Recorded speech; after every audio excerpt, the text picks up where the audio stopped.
Hey, what's up, guys? This is Pete from foryourvitahype.com.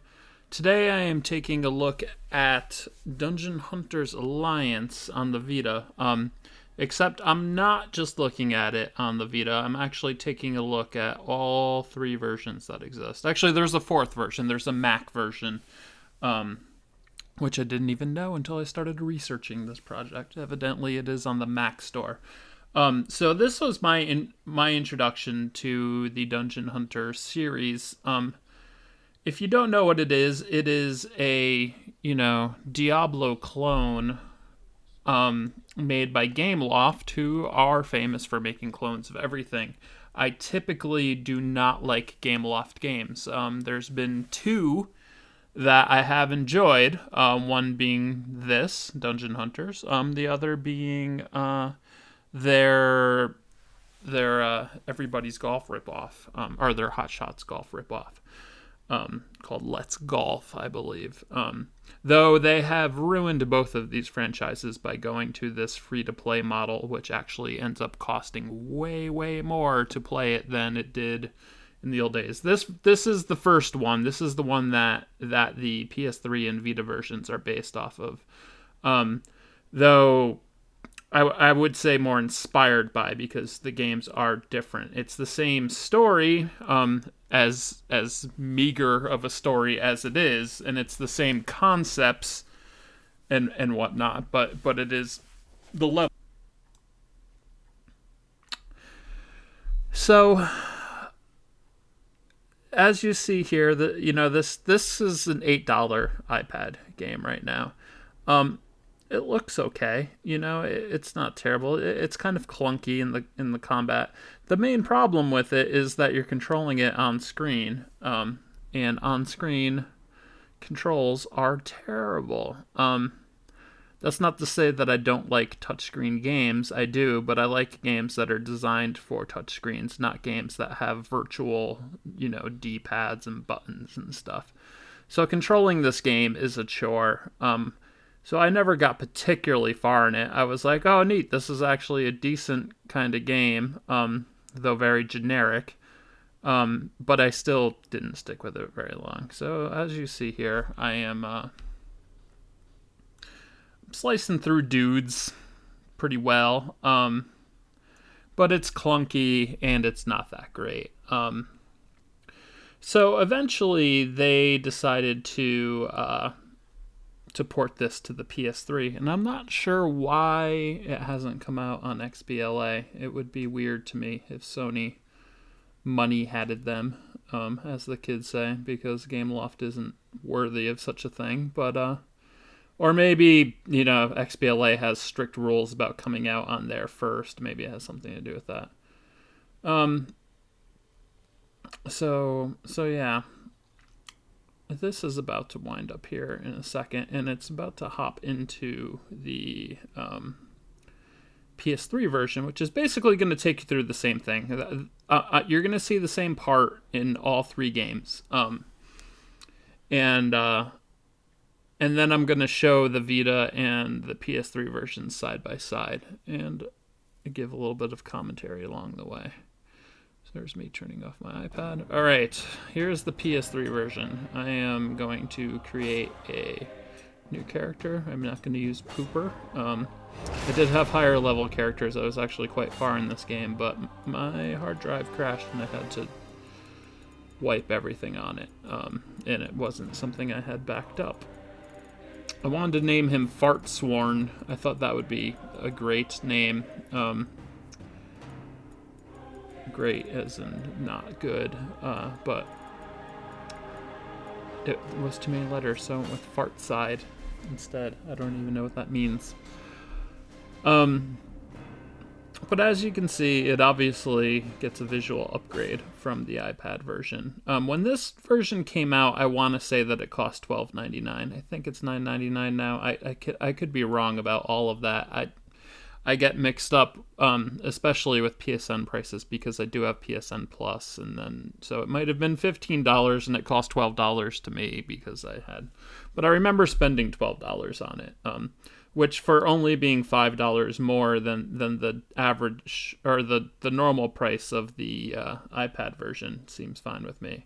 I do know, yes, there's sales on iOS all the time, and you can find the iPad version for 99 cents, or maybe $1.99 or $2.99. Many times a year, basically anytime there's even half a holiday, it seems like Gameloft and EA and all of those guys drop down to 99 cents on everything. But the majority of the time, it's $7.99. And this game is easily $5 better than the iPad version. As you'll see right off the bat. I mean, obviously, the PS3 version is going to look the best because I am able to capture a PS3 video directly, where I have to capture the iPad and Vita with a with an outside camera. But it looks better even beyond just the quality of the recording. The world, it's bigger. It's not just like a skinny little hallway. That all these tutorials keep popping up, which is annoying. I probably should have turned that off. There's a reason I run over here, because there's an addition in the Vita version where you control your fairy, that thing that's following me, which is really weird. Why did Gameloft think that the type of person that wants to play Dungeon Crawler would be into fairies? It seems like they don't understand their target demographic. This is me just sort of sitting there for a second because I had to turn my monitor off and on for a second because it was timing out on me for some weird reason. Anyway, so I'm going and it's telling me how to play, and as you can see, it's a competent dungeon crawler. It's not amazing. I mean, obviously it's early in the game, so I don't have very many skills. I have one skill. But it's like it has loot, it has stuff to break. You can also see it's clunky. It's like I'm trying to break stuff there, but you have to get like at the right angle to break it.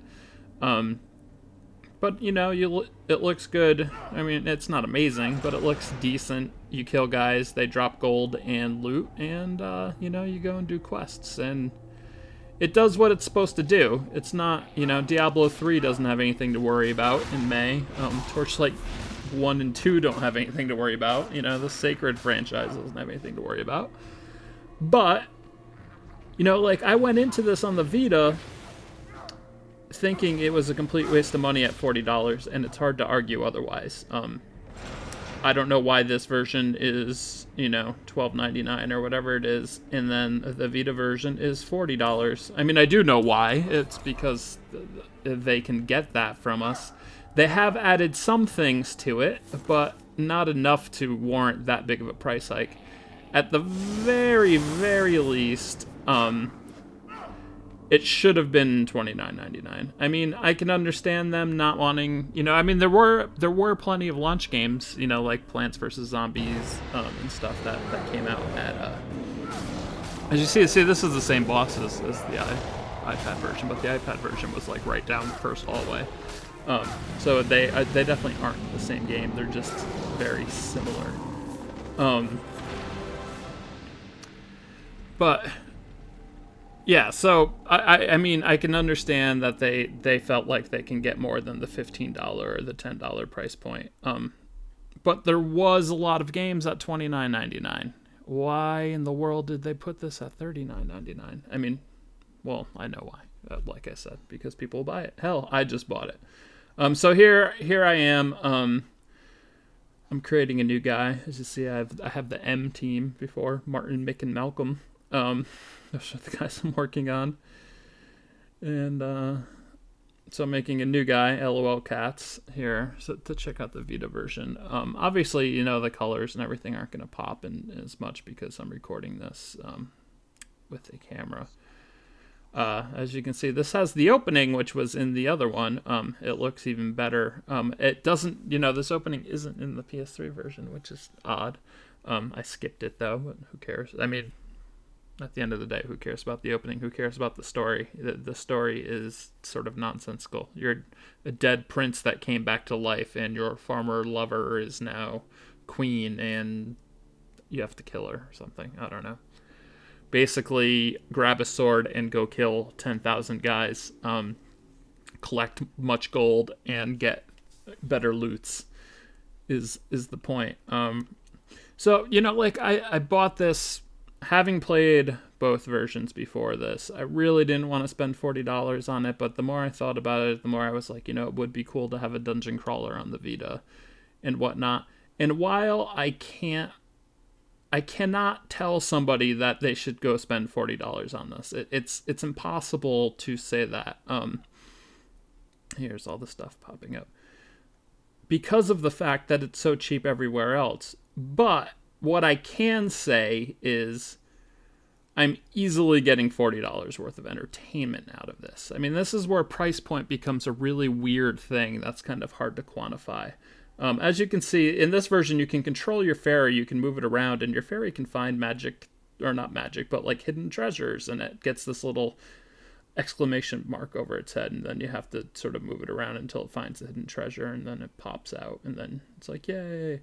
And you also get crystals by doing this, and there's an armor vendor in town that isn't in either of the other versions who sell like these special armor sets that you can only buy with the crystals that you can get with that. So I mean, they added a couple like little wrinkles like this. It makes the game a little bit more of a complete experience.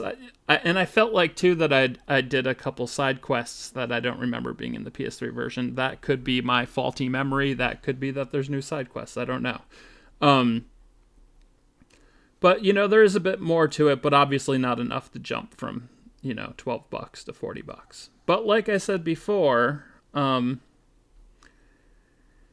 if you're really itching for a dungeon crawler, you're not going to lament the $40 spent. I mean, unless unless you're dead broke and you can't eat or something like that, I wouldn't suggest it in that case. But if you have $40 burning a hole in your pocket, there's definitely worse games to spend it on. I mean, I think at this point I've even played this game more than Wipeout, and I really like Wipeout.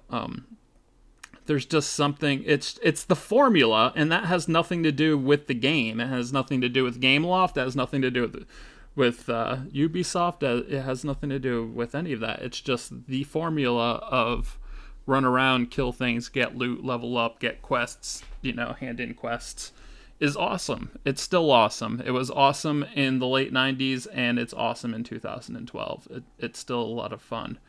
And this game doesn't ruin that. It doesn't do anything new, but it doesn't ruin it. So as you see, you have to tap the screen to do your fairy's lightning. See, there's little effects there, like the rocks falling. I don't remember that happening in the PS3 version, though I guess we'll see, because we are going to watch a little side-by-side in a couple minutes. Everything looks good. There is a little bit of slowdown in the Vita version. None of it popped up here, but it will pop up from time to time. But it's not, I don't know. Slowdown doesn't bother me like it bothers a lot of people. I think it's my age. I was raised on NES games that, like, whenever there was too many sprites on the screen, it always slowed down. To me, that was a sign of like a good game, like things were getting hectic. So anyway, so here's me going through basically the same areas. The sound coming through is from the PS3 version, because that captured the sound better. So you can see the PS3 version obviously looks better, and like I said before, a big part of that is the capture device. But the Vita version, I mean, it holds its own, and it's the same game.